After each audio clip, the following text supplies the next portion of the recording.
Just 1 minute ago, palace aides unlocked a dressing room doors that hadn't been opened in years.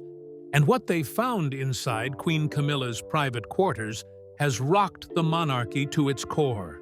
Behind silk curtains and antique mirrors lay hidden letters, secret media playbooks, stolen relics from Princess Diana, and even chilling symbols tied to mystic rituals.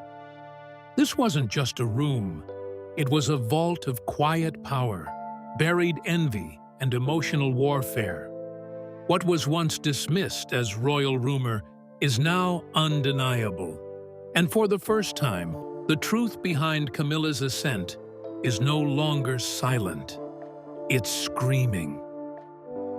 The hidden door behind the mirror. It started with a simple cleaning assignment. A royal housekeeper, assigned to routine maintenance in Queen Camilla's private dressing quarters at Clarence House, was polishing a full-length mirror near the east wall when her cloth slipped into a thin seam. The mirror wobbled. With a cautious nudge, the entire panel shifted inward, revealing not a wall, but a concealed entrance. Behind it was a narrow corridor, dimly lit and lined with burgundy velvet, leading to a chamber hidden from any known floor plans. The room was no accident. Antique locks lined the inside of the alcove, and the air smelled of aged wood and incense. At the center stood 3 trunks, some dating back to the 1950s, each marked with embossed initials, PC for Prince Charles and CS for Camilla Shand. Palace staff on duty were called immediately. Surveillance feeds from that wing were inexplicably blacked out for 27 minutes, and a senior official arrived in under 30 minutes to cordon off the area. What had begun as routine cleaning now resembled a royal containment operation. The trunks themselves were old, heavy, and reinforced with iron latches. One bore water damage, as if it had once been stored in a cellar. But what alarmed aides most wasn't the contents, yet. It was the location. This hidden chamber had no mention in official royal architecture logs dating back to 1937, and no staff currently employed had ever seen the space before. Within the hour, 3 separate departments were brought in: security, legal, and royal curation, and a gag order was quietly issued to staff involved. Whispers began almost instantly. Had Camilla used this space to store personal memorabilia, or had it become something more secretive, more protected than anyone imagined? Inside the trunks, there weren't just clothes and letters. There were traces of rivalry, obsession, and emotional warfare written in ink, stitched into fabric, and preserved in silence. But the deeper they looked into the trunks, the more one name surfaced again and again: Diana. And what was written in the letters next shattered any illusions that Camilla had ever moved on. Letters from the shadows. Tucked inside the largest trunk, buried under a folded blue wool shawl, was a stack of yellowed envelopes. Their edges curled with age, and several were marked "Private" in capital letters, underlined twice. What followed was nothing short of shocking. Inside were handwritten letters, some addressed directly to Diana, others written about her, dating as far back as 1992. The contents revealed a fixation that blurred the line between rivalry and obsession. One letter, written shortly after Diana's famous BBC interview in 1995, described her as a force wearing fragility as a mask. Another, from 1997, the year of Diana's tragic death, simply said, "She is gone, but she still enters every room first." Some letters analyzed Diana's scent, her walk, even the way she waved to the crowds. A note scrawled on official Clarence House stationery read, "She always wears the crown, even when unseen." This was not merely nostalgia or grief. It was active comparison, detailed documentation, and emotional surveillance. What disturbed the reviewing aides most were the implications. These letters weren't just observations. They were attempts to understand and predict Diana's public movements, wardrobe choices, and even press cycles. There were notes on her famous 1987 red dress, a clipping of her perfume preferences from a 1994 magazine, and a scribbled phrase, "They love her light because it blinds them to my steadiness." Analysts believe these notes show an obsessive need to measure worth through Diana's shadow, and perhaps a deep psychological rivalry long kept hidden from public view. The repeated references suggest that Camilla never viewed Diana as merely a former rival in love, but as a permanent presence in the palace, haunting her position and reshaping public opinion from beyond the grave. The letters were written in an intensely personal tone, some never meant for delivery, others folded carefully as if revisited. And while their full contents remain classified, what has leaked already paints a portrait of obsessive legacy tracking that makes the next item discovered even more disturbing. Because under that pile of letters wasn't just analysis or grief, it was a diary. And inside, Camilla had written what might be her most revealing thoughts of all. A journal of power fantasies. Bound in weathered ox-blood leather with pages brittle from age, the journal was titled, "My Role Uncensored." It contained entries dating from the late 1990s through 2015, and what it revealed was no mere reflection. It was a blueprint for dominance. Page after page unveiled a woman determined to outlast the fairy tale, to rewrite the public's image of royalty by sheer resilience. In her own words, "I will not be the side note. I will be the enduring line." It was clear. Camilla saw the monarchy not as inherited. It was to be taken, reshaped, and claimed. In one passage, she described training Charles to stop apologizing for his feelings and stand firm in the space where Diana's memory used to stand. Another entry from 2004, the year before their wedding, revealed that she no longer feared the crowds. They were mirrors. They reflect what I give them. Camilla wrote about developing emotional strategies to counter Diana's enduring popularity, such as showing vulnerability selectively, using silence as a weapon, and always appearing at peace, no matter the scandal. These were not random thoughts. They were image control tactics. Some entries spoke directly of the throne, not as an accessory to Charles, but as a seat she deserved to stabilize with her presence. A queen consort steadies the ship. Diana shook it. "I repair." She referred to herself as the monarchy's real spine, writing that the fairy tale had always been a liability. She viewed public sympathy as malleable and described how it could be rewired over time, softened by memory, and replaced with steadiness. Her vision wasn't about love, it was about longevity and influence. The journal does not read like a confession, it reads like a strategy memo wrapped in poetry. It reveals a woman fully aware of her vilification and determined to wear it as armor. This wasn't Camilla apologizing for the past. It was Camilla preparing for her future reign, one calculated word at a time. Evidence of media manipulation.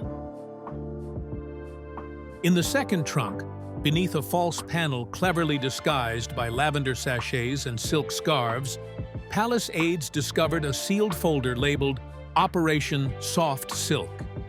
The name alone raised eyebrows. Inside were meticulously organized press clippings, media blueprints, and internal memos dating from 1990 through 2018. At first glance, it resembled any standard royal PR archive, But the content revealed something far more deliberate. These weren't just news summaries. They were part of a coordinated strategy to shape royal narratives, especially those targeting Diana and later Catherine. Some pages were annotated with color-coded highlights: green for stories to promote, red for stories to quietly suppress, and blue for items that needed directional editing. What stood out were emails from known royal press liaisons in the early 2000s discussing how to reframe Diana's emotional outbursts as instability and paint Kate as untested and overly polished. Attached were pitch drafts for tabloids that no longer exist, outlets infamous for scandalous headlines during the peak of royal drama.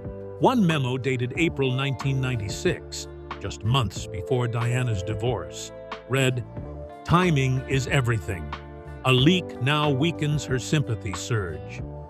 An entire subfolder was labeled Reputation Counterweight and focused on how to elevate Camilla's image post-2005 while subtly eroding the princess ideal Diana had created.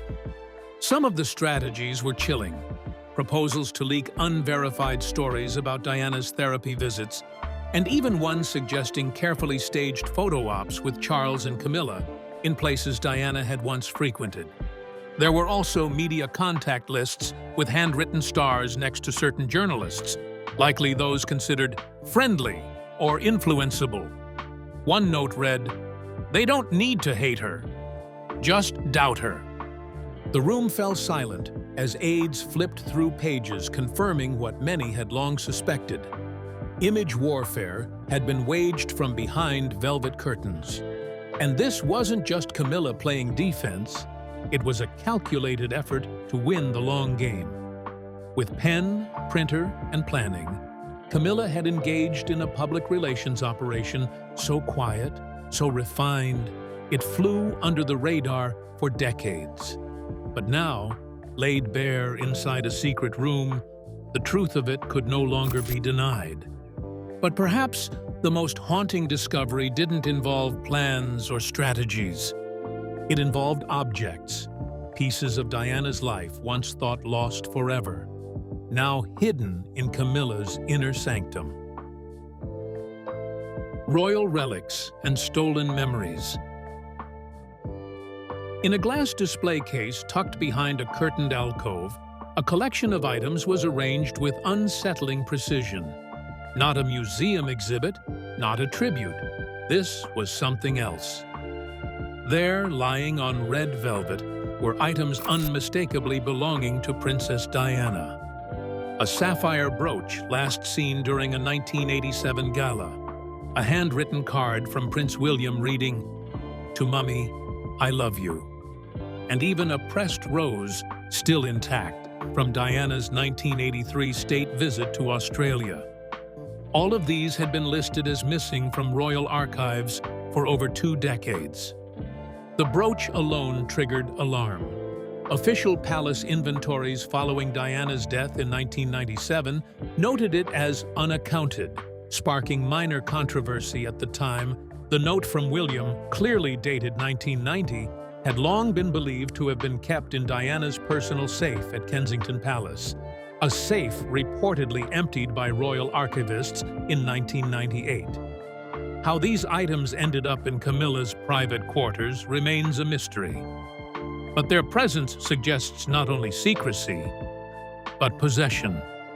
Camilla hadn't just stumbled across these relics, she had collected them and arranged them with purpose.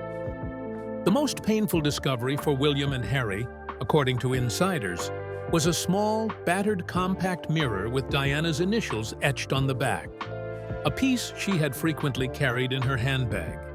It had been seen in photos as late as 1996. Beneath it was a card labeled "For Remembrance." The implications were staggering. Did Camilla view these objects as trophies, reminders, or tools of emotional control? Why weren't they returned to Diana's sons or placed in the royal collection? As soon as the case was discovered, the room was sealed by royal security, with aides labeling the items emotionally sensitive evidence. Charles was informed immediately, though his response has not been made public. For many, this wasn't just about property. It was about power. Power over legacy. Power over memory. And most of all, power over a woman who, even in death, seemed to eclipse Camilla in the public heart. The case raised not only legal questions, but deep emotional ones, and those closest to Diana were left shaken. But if Camilla's obsession with Diana was rooted in rivalry, the next folder suggested something more immediate, a new threat, and her name was Catherine Middleton. The Catherine Files. In a drawer beneath the display case, protected by a leather strap and delicate brass lock, aides uncovered a slim navy blue folder labeled Middleton Influence. The contents were unlike anything found so far. This wasn't about the past, it was about the present. Inside were psychological profiles, press analytics, and internal polling documents, all focused on Catherine, Princess of Wales. The date range was recent, 2011 to 2022. And the tone? Strategic concern mixed with quiet envy. One document charted Kate's popularity across key events, including the 2011 royal wedding, the birth of Prince George in 2013, and the family's widely praised Pakistan tour in 2019.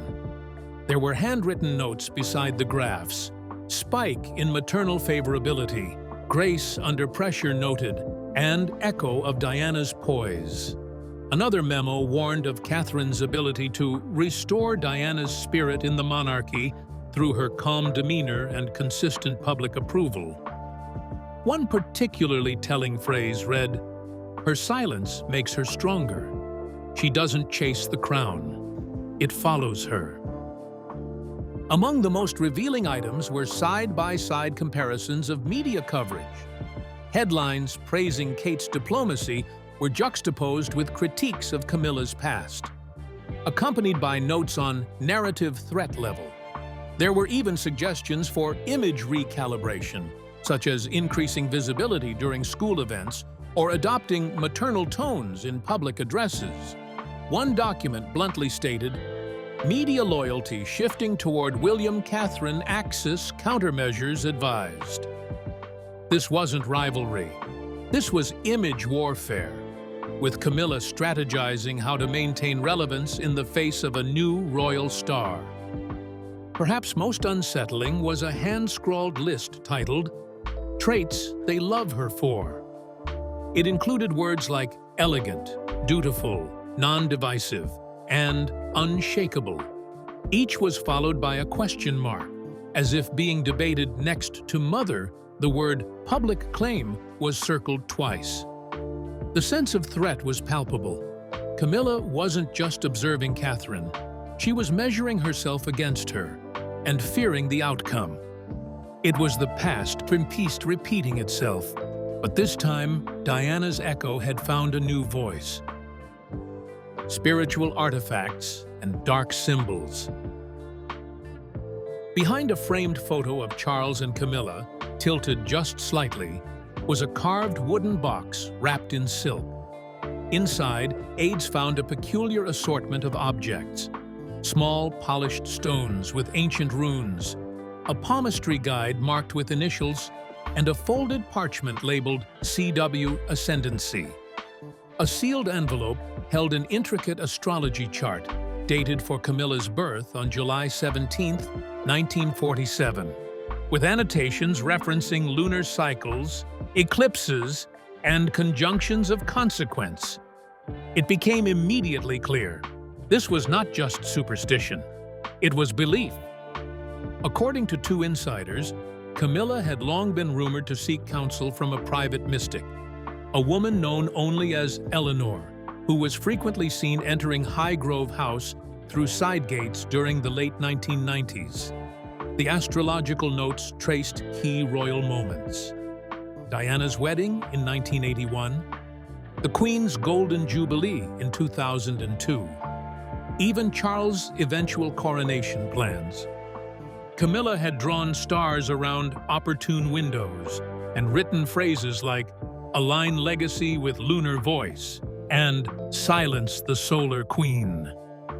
Royal staff reviewing the items grew uneasy, especially when they found multiple references to Diana as the disruptor star. The objects also hinted at Celtic and Druidic influences. Carved talismans resembled symbols used in ancient Welsh rituals, possibly passed down maternally. One necklace bore a symbol often associated with binding energy, while a cloth square was stitched with sigils used in protective rites. Several documents were marked with the initials HES, possibly referring to a hereditary esoteric society. One aide described the discovery as the spiritual shadow of the monarchy, a layer of belief influencing everything from wardrobe choices to press appearances. As unsettling as these items were, they offered a window into Camilla's private psyche, a place where destiny was not a duty, but a force to be harnessed and steered. Whether or not the rituals held real power, they clearly held meaning that influenced decisions at the highest levels of royal life. But if the spiritual items raised questions about Camilla's inner world, what came next shattered any illusion of reverence. A manuscript meant to rewrite the royal past. The Dismantled Diana memoir draft. Tucked behind a false drawer in Camilla's vanity table, aides discovered a manuscript. Over 300 typed pages, bound together with ribbon and labeled "Uncrowned: The Truth About Diana Draft V3." No one in the palace had seen or heard of it before. It wasn't a tribute. It was a manifesto. Camilla's version of events, raw and unfiltered, and deeply critical of the woman she had long competed with in the court of public opinion. The opening pages laid the tone, "History loves its tragedies more than its truths." From there, the manuscript accused Diana of emotional manipulation, public posturing, and even weaponizing motherhood to curry favor. It suggested that Charles was emotionally blackmailed into silence and that Camilla endured abuse in whispers for decades. One chapter, titled "The Crown in Her Shadow," argued that Diana's popularity destabilized the monarchy and delayed its modern evolution. Some passages mirrored phrases Camilla had used in private interviews, phrases that were redacted before publication. The language was personal, defensive, and pointed. Camilla wrote of being cast as the witch to a broken princess, claiming that grief and glamour make a potent disguise. There were entire sections devoted to her own suffering, painting herself as the misunderstood partner who waited with dignity while the world fawned over Diana's elegance. The most controversial claim, that Diana chose spectacle over structure and left chaos in her wake. If released, the manuscript would ignite firestorms across every corner of the Commonwealth. Experts believe the manuscript was shelved to avoid backlash, possibly after palace advisors intervened. But its mere existence suggests Camilla once considered a full-scale rebranding, one that risked tearing down Diana's memory to rebuild her own narrative. The pages weren't just words. They were a declaration of war on the legacy that Camilla could never fully escape. And while the manuscript remained hidden, others within the palace had long suspected what was buried in that room. Now, they're speaking out. Staff whistleblowers speak out. The moment news of the dressing room discovery leaked, palace insiders began making quiet calls. One former stylist who worked for Camilla from 2001 to 2010 spoke anonymously to a journalist, confirming that the room had always been treated as off-limits. "We weren't allowed to touch the third cabinet," she said, "not even dust it. And the lock had strange symbols etched into it, like runes." Her claims echoed what aides had just found. a world hidden behind ordinary furniture. Another former maid, employed at Clarence House during the Charles Camilla engagement period in 2005, recalled being warned during training. If she goes into the Red Room, do not knock. Wait until she comes out. The so-called Red Room, now confirmed as the dressing chamber, was where Camilla reportedly spent hours during major public scandals. Emerging composed, even triumphant, she'd be pale going in, the maid said, then calm and collected when she returned, like she'd done something spiritual. Perhaps the most chilling testimony came from a retired security aide who had worked part-time in royal residences during the 2000s. Charles was afraid of what she kept in there, he claimed, not in a fearful way, more like he knew better than to ask. The aide recalled one occasion after the announcement of William and Kate's third pregnancy in 2017, when Camilla locked herself in the room for almost 3 hours. "She came out smiling," he said, "but not the friendly kind." These testimonies now form part of an unofficial internal review being conducted by independent royal historians and legal observers. While the palace maintains silence, the staff's voices offer a new layer of truth, one that confirms what was hidden was not accidental. It was protected, carefully, relentlessly, perhaps even fearfully. But once the story broke beyond the palace gates, the monarchy could no longer contain the fallout. Fallout and questions. Within hours of the story breaking, palace spokespeople issued a single vague statement, referring to fictional speculation and unauthorized exploration. But the media frenzy was already in motion. Leaked photos of the display case, runes, and manuscript surfaced online within 48 hours. Hashtags like #dressing-room secrets and "justice for Diana" began trending worldwide. The public reaction was swift and visceral. Diana loyalists called it theft. Others called it obsession. For many, it felt like betrayal at the highest level. William and Catherine, normally silent on such matters, reportedly requested an immediate security review of their own private quarters. Aides close to the couple described them as heartbroken and furious, especially after seeing their mother's possessions treated like hidden curiosities. Behind the scenes, Charles is said to be deeply conflicted, caught between his loyalty to Camilla and the legacy of Diana. One source claimed he's considering relocating certain items to a neutral royal archive. Legal teams are now moving to restrict access to the physical evidence, while royal historians are demanding full transparency. "We need to know what was kept and why," said Dr. Harriet Leach, a longtime royal archivist. "This isn't about gossip. It's about legacy control." Questions about whether any crimes were committed, specifically the possession of unreturned heirlooms, are being discussed behind closed doors. The silence from Camilla herself has only fueled suspicion. And so, the crown faces a reckoning, not over scandalous affairs or media stumbles, but over memory, ownership, and the battle for truth.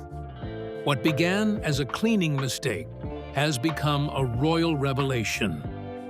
And now, more than ever, the world wants to know what else is hidden behind royal doors, and who gets to tell the story. The dressing room was never supposed to be found. Hidden behind a mirror, wrapped in velvet and secrecy, it stood as the ultimate symbol of the silent war that has simmered inside royal walls for decades. But now, the door is open. And what lies within it is not just Camilla's private keepsakes. It's a haunting record of rivalry, manipulation, and legacy engineering at the highest level. For those who revered Princess Diana, the discovery is deeply personal. From the sapphire brooch she wore during her iconic 1987 gala appearance to handwritten notes from a young Prince William, the presence of these items in Camilla's locked room wasn't just shocking, it was sacrilegious. These weren't royal archives or museum-bound heirlooms. They were intimate fragments of a life cut short, hidden by the very woman once cast as her nemesis. Then came the letters. Obsessive notes about Diana's every move, comments on her perfume, detailed observations about her fashion. Some addressed directly to Diana, others, disturbingly, spoke of her as a ghost still haunting the monarchy. It painted Camilla not as a rival, but as someone consumed, not only by Diana's life, but by her lingering shadow in death.